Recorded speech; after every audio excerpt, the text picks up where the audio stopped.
sina zero.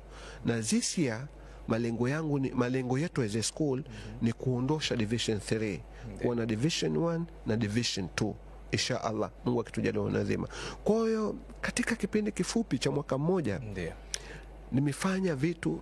Kama unakumbuka vizuri nyuma, kwa mwaka mmoja nimekuwa mwenyekiti wa bodi ya ligi, nimeleta kombe, lakini vile vile nimekuwa mwalimu mkuu mwaka mmoja. Matokeo yangu pia yamekuwa mazuri sana, mazuri mno. Na wakati nateuliwa mwalimu mkuu, niliwaambia watu, wengine wakaona kama joke, kwamba my target ni kuiondosha kwenye ramani skuli ya Lumumba na skuli ya Tumekuja iwe skuli bora. Wakati nateuliwa kwa mwalimu mkuu, nikawaambia watu, uwezo ninao, sifa ninazo, sawa? Ni kitu muhimu mashirikiano. Na this year watu waliweza kuona kwamba my objective iko wapi, lengo langu liko wapi. Na inshallah kwa uwezo wa Mwenyezi Mungu, kwa kushirikiana na wanafunzi wenzangu pamoja na walimu pamoja na wazazi, iko siku skuli ya Tumekuja tutakuwa bora kuliko skuli nyingine kwa Zanzibar na Tanzania. Kwa nini inaitwa 5-star school? 5-star school ilo jina nimelibuni mimi. Okay. Wakati nalibuni ilo jina ilikuwa complicated kidogo. Na most of jamii walikuwa nazungumza kwamba ataenda kulipoteza jina la Tumekuja. Lakini 5-star school mimi nimpokeze sana Mheshimiwa Rais wa Zanzibar na mwenyekiti wa Baraza la Mapinduzi. Tumekuja manake inatokana na skuli ya Vuga, ilikuwa iko Tumekuja hapa. Mheshimiwa Rais wa Zanzibar akaweza kuibinafsisha ile skuli. Watu wengi wakablame, kwa nini amebinafsisha? Lakini alikuwa na target kubwa sana. Baada ya kubinafsisha skuli hii ambayo ilikuwa ni ndogo, Mheshimiwa Rais wa Zanzibar akajenga skuli kubwa, ndio ile ya Tumekuja. Skuli ya Tumekuja ile tumeita 5-star. Kuna mambo yanapatikana skuli ya Tumekuja tu, skuli nyingine zozote hazipatikani Zanzibar even if kwa Tanzania. Umenifahamu eh? Ndio maana baada ya kuona vile nikasema hii skuli naita 5-star school.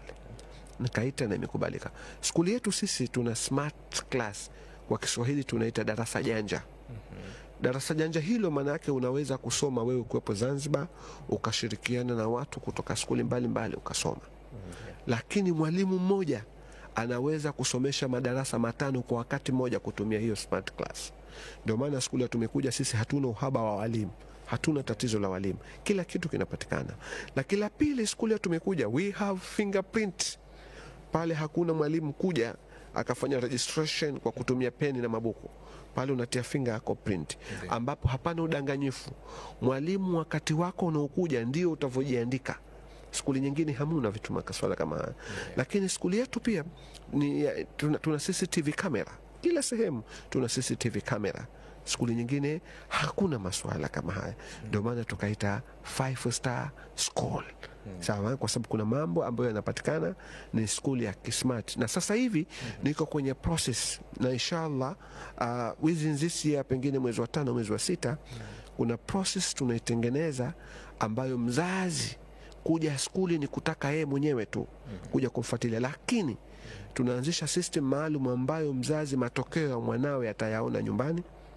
Mtoto wake kama kaja hajaja atamwangalia wapi? Nyumbani. Kitu muhimu awe na smartphone. Kwa tunataka tuanzishe skuli yetu iwe kweli 5-star. 5-star si kwa kuonekana tu, lakini 5-star kwa matokeo mazuri, lakini na vitu vya kisasa ambavyo vinatumika katika skuli yetu. Na inshallah wewe ukija ofisini kwangu mimi, unaweza ukasema ofisi hii ni ya katibu mkuu au mtu mkubwa. Manake ni ofisi ya kisasa, ofisi na full AC, ofisi ina kila kitu ndani. Na nina secretary, ambapo mashule mengine pengine ilikuwa ni ngumu kuona skuli kama hizo. Kwa skuli yetu iko vizuri sana, ni skuli ya kisasa kabisa. Kwa ndio maana tumeita 5-star school. Ndio. Bodi ya ligi umekuwa pale mfanya kazi kwa muda mrefu, na umekuwa sababu ya mafanikio pia pale.